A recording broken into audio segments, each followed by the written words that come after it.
नमस्ते, जय हिंद। मैं हूं ऋषि सिंह और आप देख रहे हैं हमारा खास शो विस्तार से। अनमैन्ड कॉम्बैट एरियल व्हीकल, इसने युद्ध लड़ने के तरीके को पूरी तरीके से बदल दिया है। इनका आना विमानन तकनीकी में एक क्रांति है। यूसीएवी बिना किसी पायलट के उड़ते हैं। इन्हें बाहर से ऑपरेट किया जाता है। इनका मुख्य उद्देश्य जासूसी, निगरानी और हमले करना होता है। लेकिन अगर हम कहें कि अब हम धीरे धीरे यूसीएवी से सीसीए यानी कि कोलैबोरेटिव कॉम्बैट एयरक्राफ्ट की तरफ बढ़ रहे हैं, तो शायद आपको थोड़ी हैरानी होगी, क्योंकि इन विमानों ने ही युद्ध की रणनीति को नए रूप में ढाला है और इन दोनों के बीच कुछ महत्वपूर्ण अंतर है। ऐसे में हम आपको आज बताएंगे कि आखिर यूसीएवी और सीसीए में क्या अंतर है, दोनों किस तरह से काम करते हैं, भारत इस रेस में कहां है।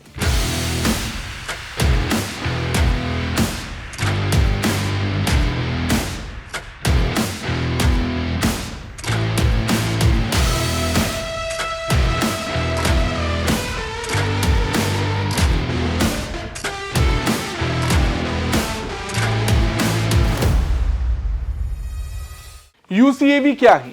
यूसीएवी यानी कि अनमैन्ड कॉम्बैट एरियल व्हीकल, एक बिना पायलट वाला विमान जिसे हम मानव रहित लड़ाकू हवाई वाहन भी कहते हैं। यूसीएवीज का उद्देश्य दुश्मन के ठिकानों पर हमला करना, निगरानी करना और जासूसी करना होता है। और इनकी सबसे बड़ी खासियत यही होती है कि इनमें पायलट की कोई जरूरत नहीं होती।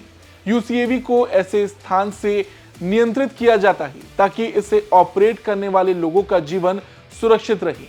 पहले के समय में विमान पायलट से संचालित होते थे, आज भी होते हैं, मगर हमारे पास अब एक ऐसा ऑप्शन है जब हम यूसीएवीज के जरिए युद्ध लड़ने के नए तरीकों को अंजाम दे सकें।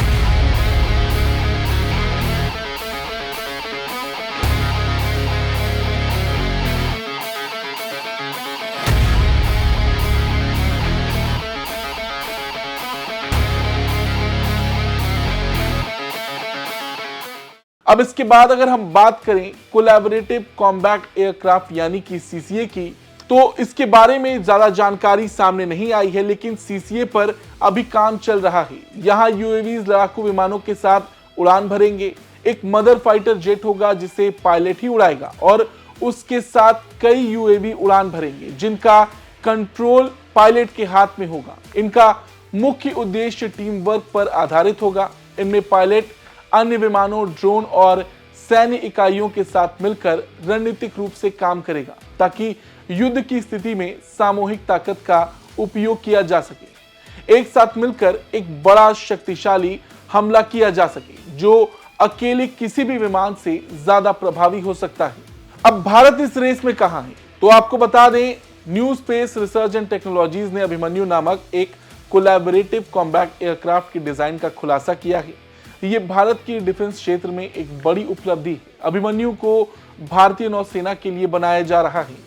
आपको बता दें, अभिमन्यु सिर्फ एक ड्रोन नहीं है, इसे हवाई युद्ध में गेम चेंजर के रूप में देखा जा रहा है। इस एयरक्राफ्ट को मैन्ड अनमैन्ड टीमिंग फ्रेमवर्क के लिए डिजाइन किया गया है, जहां ये ह्यूमन पायलट्स के लिए मिशन को और आसान बनाएगा और साथ मिलकर रणनीतिक रूप से काम भी करेगा। इस साल एरो इंडिया में इसका डिजाइन दिखाया भी गया। हमने भी इसके बारे में न्यू स्पेस रिसर्च की टीम से बात की। देखिए उन्होंने इसके बारे में क्या कुछ कहा। अभिमन्यु एक कोलैबोरेटिव कॉम्बैट एरियल एयरक्राफ्ट है। इसका मतलब ये है कि ये फाइटर एयरक्राफ्ट के साथ कोलैबोरेट कर सकता है, इसलिए ये हाई स्पीड और लॉन्ग एंड्योरेंस कैटेगरी में आता है। 550 kilometre to 600 kilometre per hour की स्पीड से 1000 किलोमीटर्स का रेंज है। सो इससे मैन्ड अनमैन्ड टीमिंग, मतलब फाइटर एयरक्राफ्ट और जो एरियल एसेट्स है वो टीम करके मिशंस को पूरी कर सकते हैं। इस क्योंकि ये मल्टी रोल है, इसमें इलेक्ट्रॉनिक वॉरफेयर, इसमें सर्वेलेंस, इसमें काइनेटिक अटैक, इसमें वॉरेड लग सकती हैं। 40 केजी का वॉरेड, इससे वो काइनेटिक अटैक कर सकती है, अपने आप को सैक्रिफाइस कर सकती है और अपने फाइटर जेट और पायलट को सेफगार्ड करने की कोशिश करती है। इसके अलावा डिकॉय की तरह, डिकॉय ये होता है कि जब कोई थ्रेट आता है तो एनिमी को डिस्ट्रैक्ट कर सकता है। सो जब डिस्ट्रैक्ट करेगा तो फाइटर एयरक्राफ्ट अपनी मैन्यूवर से अटैक या डिफेंसिव एक्शंस ले सकती है। सो इसमें लो रेडार क्रॉस सेक्शन है, इस वजह से अक्रॉस द बॉर्डर मिशंस करने में अच्छा, ये संयम तो ये रडार में कैच नहीं करेगा या लो मतलब प्रोबेबिलिटी कम है इसकी? प्रोबेबिलिटी कम है, तो पूरी तरह से स्टेल्थ नहीं है बट लिमिटेड स्टेल्थ कैपेबिलिटीज है इसमें। तो ये इसके ट्रायल्स भी हुए हैं कुछ या ये अभी कॉन्सेप्ट के तौर पर डेवलप? इस कॉन्सेप्ट को इंडियन नेवी ने अडॉप्ट किया है। इस दौरान नेवी के रिक्वायरमेंट के हिसाब से इसको टेलर करेंगे हम। तो इसके अभी आप लोगों ने अपने लेवल पर कोई ट्रायल्स किए हैं या कुछ किया है आप लोगों ने इसका? ये अभी डिज़ाइन फेज में है, ठीक है, डिज़ाइन के बाद डेवलप फिर ट्रायल्स होंगे। ठीक है। अश्विन, मुझे एक चीज़ और इसके बारे में जाननी है कि ये जो वॉरहेड्स कैरी करेगा तो वो भी क्या बेली के अंदर कैरी करेगा या कैसे होगा? सो हाँ, it can be guided missiles और it can be inside the nose of the aircraft, मतलब it will go and destroy itself to make a kamikaze mode में। Kamikaze. It can be kinetic strike या kamikaze. Okay, और आप बता रहे हैं कि फाइटर जेट के साथ कंपनी करके, यानी कि एक फाइटर जेट और उसके साथ कई सारे अभिमन्यु उड़ सकते हैं? हाँ जी, सो इस वजह से एक किल मेश बनता है और किल मेश में जो ह्यूमन और कन्वेंशनल एयरक्राफ्ट है जैसे तेजस हो गया या कोई और हो गया, वो उसकी नंबर्स कम होंगी। सीसीए मौजूदा वक्त में अपने कॉन्सेप्ट डेवलपमेंट फेज में है। एनआरटी का इरादा 2026 तक भारतीय नौसेना के लिए प्रूफ ऑफ कंसेप्ट एयरक्राफ्ट विकसित करने और अगले 3 सालों में प्लेटफॉर्म विकास पूरा करने का है। एनआरटी के मुताबिक अभिमन्यु एक अनमैन मल्टीरोल सीसीए है जिसे मैन फाइटर एयरक्राफ्ट का समर्थन करने के लिए तैनात किया जाएगा। ये निगरानी, सर्विलांस, डिकॉय, इलेक्ट्रॉनिक वॉरफेयर और डेटा रिले सहित कई मिशंस में सक्षम होगा।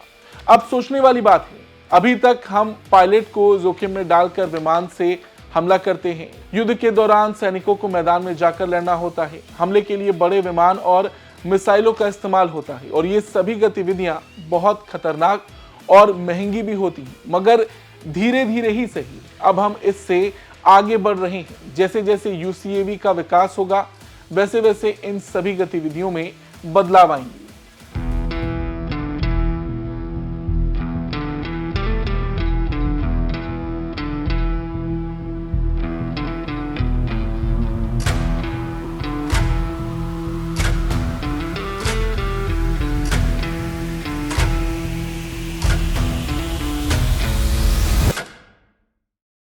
अब अगर बात करें यूसीएवी और सीसीए के बीच के मुख्य अंतर की, तो यूसीएवी बिना पायलट वाला विमान होता है जिसे ऑपरेटर द्वारा दूर से नियंत्रित किया जाता है या फिर ये पूरी तरह से स्वायत्त हो सकता है। वहीं सीसीए जो होते हैं वो एक टीम वर्क की तरह काम करते हैं। एक विमान होता है, उसमें एक पायलट होता है और उसके साथ कई तरह के ड्रोन्स होते हैं।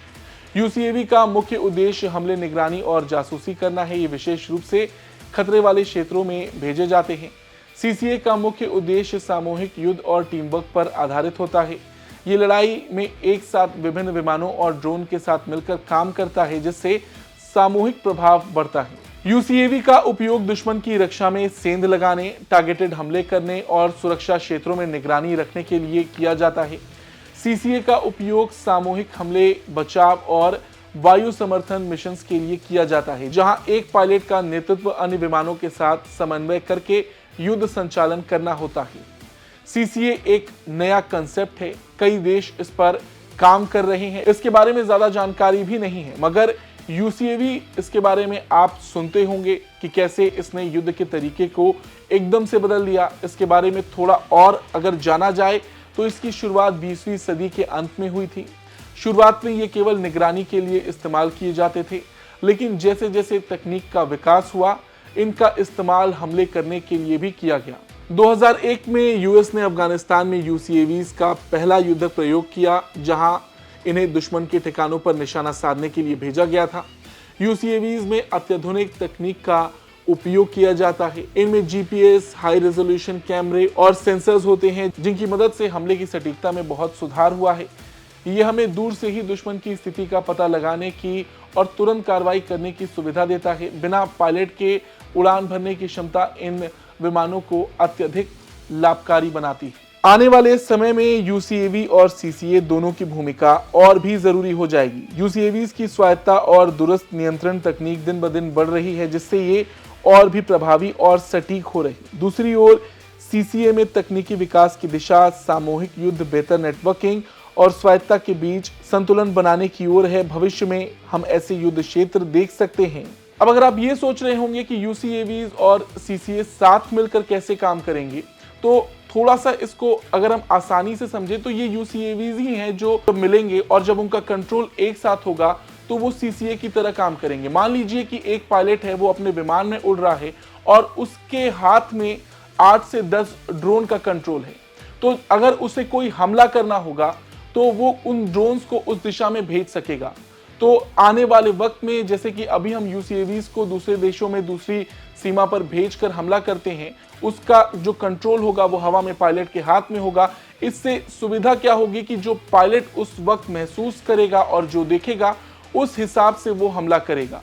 तो ये कहना गलत नहीं होगा कि यूसीएवी और सीसीए जो हैं आने वाले वक्त में हम एक साथ मिलकर उन्हें काम करते देख सकेंगे, क्योंकि यूसीएवी और सीसीए दोनों ही युद्ध की दिशा को नया रूप दे रहे हैं। यूसीएवी ने हमें बिना पायलट के विमानों के साथ नई संभावनाओं की दिशा दिखाई है, वहीं सीसीए ने हमें दिखाया है कि कैसे मानव पायलट और स्वायत्त विमान का सहयोग युद्ध के मैदान में सामूहिक शक्ति बना सकता है। भविष्य में ये दोनों प्रणालियां मिलकर युद्ध के क्षेत्र में नई रणनीतियां और तकनीकी विकास लाएंगी, जिससे हम युद्ध को और अधिक सटीक और प्रभावी बना सकेंगे। फिलहाल आज की खबर में इतना ही। आपको ये खबर कैसी लगी कमेंट करके हमें ज़रूर बताएं, और अगर आप चाहते हैं कि हम कुछ इसी तरह का टॉपिक कवर करें तो वो भी हमें कमेंट बॉक्स में लिखकर बताएं।